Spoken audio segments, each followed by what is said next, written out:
All right. What? I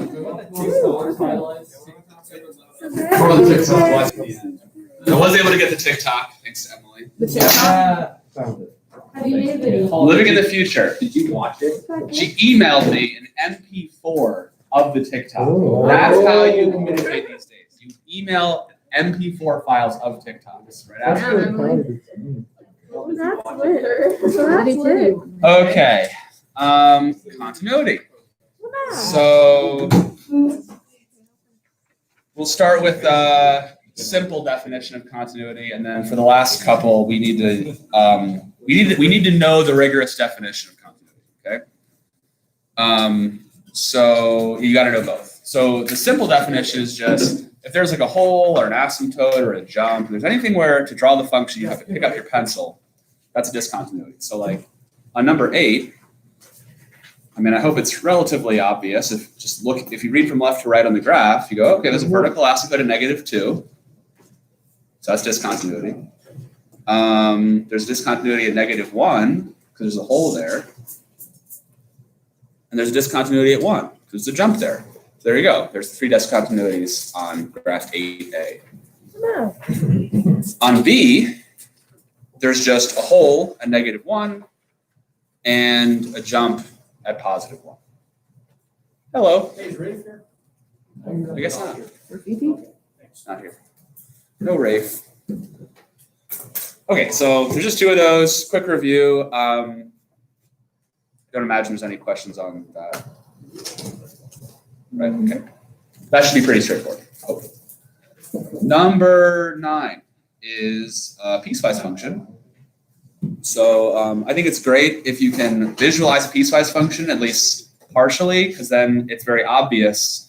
Once you can visualize it, a lot of the stuff about like discontinuities and stuff is pretty obvious. So for number 9, actually no, before we graph it, what do you guys think answer to 9A? 0. The answer is 0. Very good. So exactly. So just looking like numerically at this. So you got this piecewise function, which says that if x is any number that's 1 or to the left of 1, this is when you're thinking about limits, it's helpful to not think of greater than or less than, think of left and right. So I think of this as being x is left of 1. X is 1 or to the left of 1. And then here, the square root, x minus 1, is for any value of x that's to the right of 1. So this says if your x value is approaching 1 from the right, then just for example, x could be numbers like, 1.01, 1.2. 2 is too big. So we're talking about numbers, x values that are greater than 1. So then you'd be looking at this part of the function. That's part of the, oh, I almost kicked the computer over. That would have been bad. Did you guys say anything? You're like, this will be so funny if the computer just crashes and like just the screen cracks and then it's unusable. I didn't even notice. So there you I go. believe you.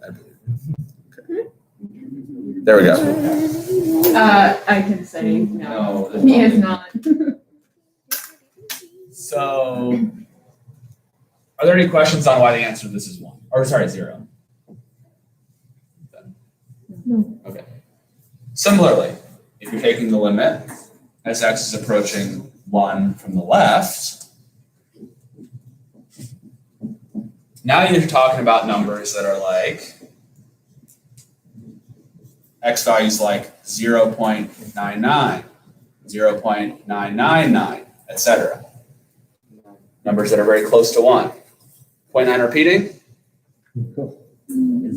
That is 1. Yeah, not 0.9. Because we don't care what happens when x is 1. We care about as we approach 1. Mhm. So the answer to that would be 2. Let's trip to this charger. So, What's going on? does the limit exist? No. Mean girl time. Limit does not exist. That limit does not exist. What? Again? Yes, Alyssa.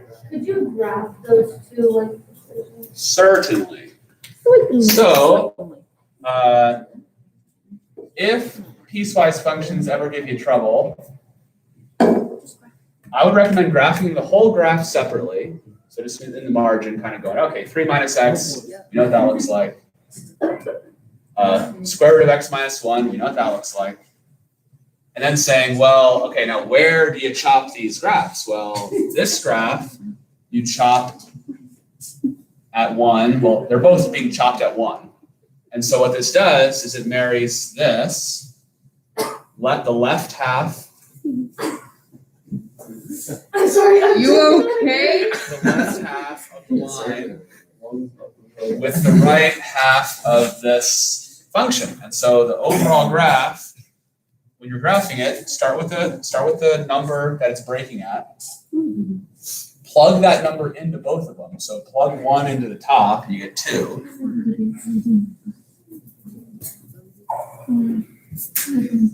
So you like that. And then plug the 1 into that. It's a hole. And there you go. So you can see the discontinuity. When you graph it, you can see the discontinuity. There's a jump at 0. So then, these are always a little, these throw some confusion sometimes. For D, what's the limit as x approaches 8? Root 7, very good. Don't overthink that one. Over here, when x is 8, over on the right-hand side, the function's continuous. All you gotta do is plug 8 into there. You plug 8 in, you go, of course that raises the question, how do you plug it into a piecewise function? You say, I got this x value of 8. Okay, is 8 less than or equal to 1, or is 8 bigger than 1? 8 is bigger than 1, so it goes in there. So you plug 8 in there, you get root 7. For E, how about -4? Positive 7. -4 is less than or equal to 1, so it goes in there, you get 7. Great. How about when F as x approaches infinity? Does not exist because this part of the graph grows without bound. This square root function just grows and grows and grows. There's no limit to its growth. The limit doesn't exist. Okay, so of course, we know there's one x value where this is discontinuous. There's a jump. So 10 is the same kind of idea. Hopefully, we don't require a separate explanation of that. Same with 11. What not 12? Where are we going now? So 10 and 11 are very similar. You just need to analyze every x value where the function breaks. So like on 11, you got to analyze what's happening at -3, what's happening at 1, what's happening at 4. Are there jumps? And actually, I missed one. If you were listening to that, you might have noticed I missed one on 11. 0. Because on 11, there's a 6 over x term that occupies the -3 to 1 domain. And there would actually be a vertical asymptote in that domain. Not to be confused with number 10. 10 has an 8 over x term, but it's only for x values greater than 2. So that's actually not going to catch that vertical asymptote. So make sure you understand that well. I'll say it one more time. 10, let's just look at them real quick to make sure no one's confused. Where are the discontinuities on number 10? Let's look at those. Will there be a discontinuity at -1? No. Will there be a discontinuity? No. No. Because if you plug -1 into that top, that x minus 1, you get -2. And if you plug -1 into the x squared minus 3, you get -2. So same y value on both sides. They're going to connect. How about at 2? Do you want to plug the 2 into that top? Do you want to plug the 2 into the x minus 1? Do we care about that? No. No. Not at all. No, we don't. We care about plugging 2 into the middle and the bottom. If you plug the 2 into the middle, you get 1. If you plug 2 into the bottom, you get 4. So there's what happens at 2 then? What kind of thing is that? It's a jump. And then you go, oh, 8 over x. I know 8 over x has an asymptote at x equals 0, but wait a second, x equals 0 is not in that domain of values from 2 to infinity. Okay. Compare that to 11.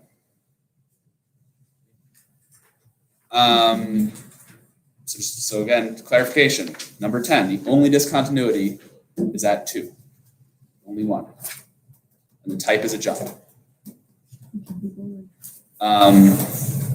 Okay, with that being said, 11, you should be fine on that one. Compare answers with your classmate once you get an answer. See if you agree.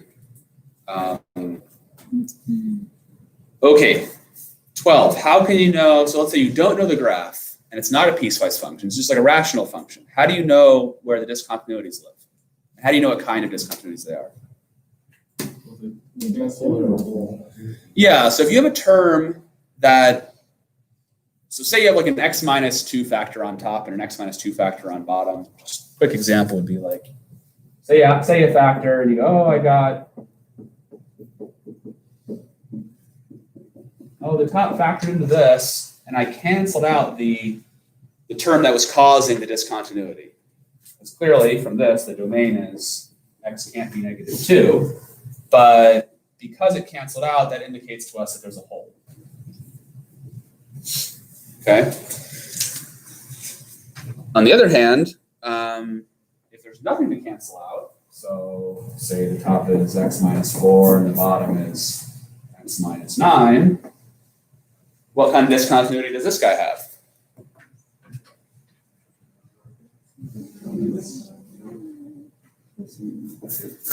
Vertical asymptote of x equals 9.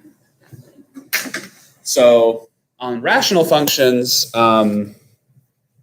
you're typically going to either have a hole if there's some kind of canceling out going on, or you might have a vertical asymptote. There's not really any way to get a jump out of a rational function.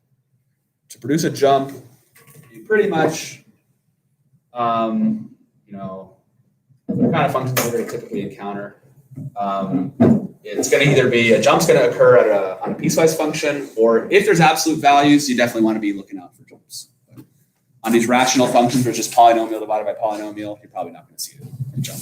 In fact, I don't think it's possible. I don't know. Maybe someone can give me a counterexample of that. But. Okay. What else? 13 and 14. Just ask you, those are fairly straightforward. They just say, if you want that piecewise function to be continuous, what does A have to be? So what's all you got to do on that? I know what the 3 is equal to on the second function, and then figure out, and then set the top one equal to. Well, figure out what would make the top one equal to what the bottom one is. Yeah, so how do we determine, I'm not sure if you caught that, but Sorry, I was very. how do we tell if this guy was discontinuous? We plugged 1 into there, we plugged 1 into there, and they weren't the same number, the same y value, so there was a jump. So if you plug this value into both sides and it's the same number, then that means the graphs have to connect, right? Okay.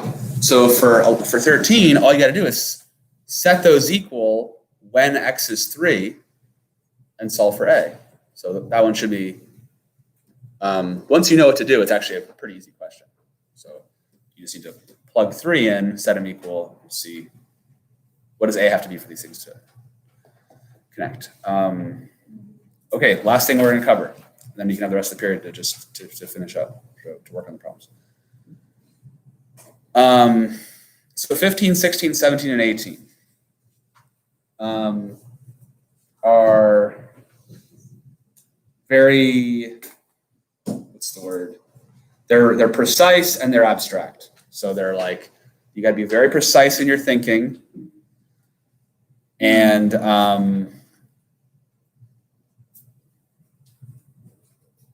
they don't really reference any concrete functions. So let's go over an example or two. So 15 says, consider a function f where the limit of f of x as x approaches 0 from the right is equal to the limit of f of x as x approaches 0 from the left.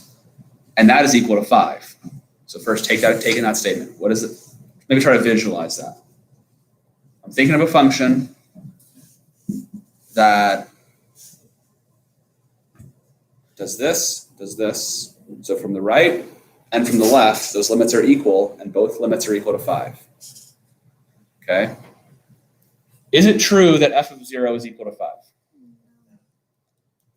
Or maybe. Not, yeah, so this is a maybe. So the way these questions go in mathematics is like, it's almost like if I say true or false, I'm thinking of something with 4 wheels. Is it a car? It might be a car. It might be an ATV. I don't know, right? It's like, so you gotta be Hot Wheels. So you gotta think, basically you think like a contrarian essentially. You go, oh, well, I'm gonna try to be, it's the actually guy. You gotta think like him. My hero.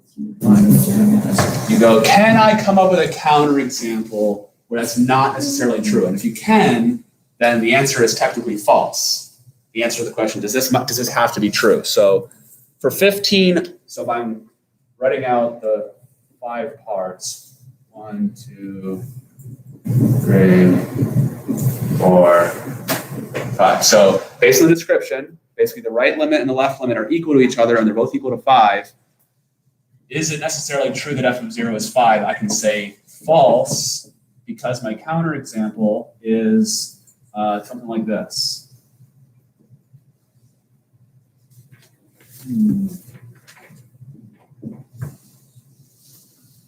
And I could even, if I want to be extra sneaky, not like I have to do that.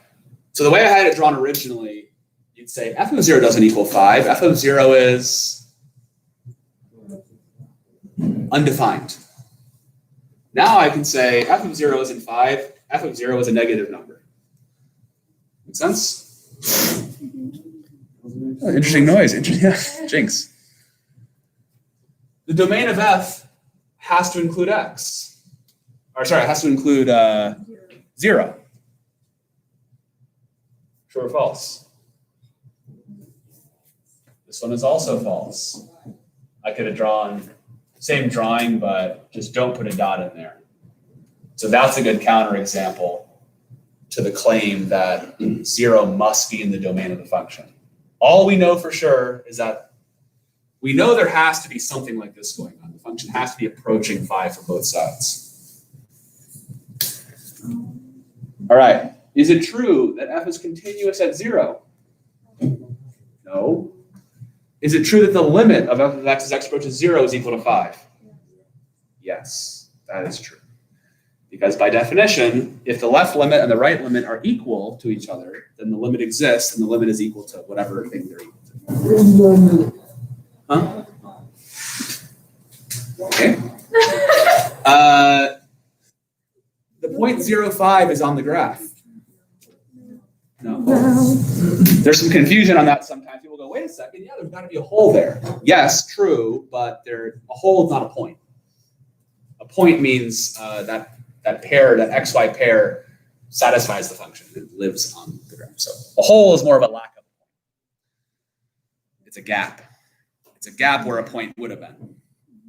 Are we okay with that? Yeah.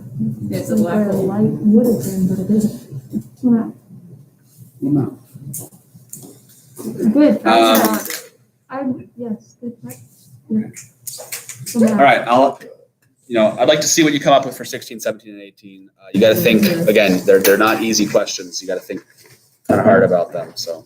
Okay, that's all I got for you for today. Yes, George. Yes, George. Oh my gosh, I love, earlier, Coleman was like, you're welcome.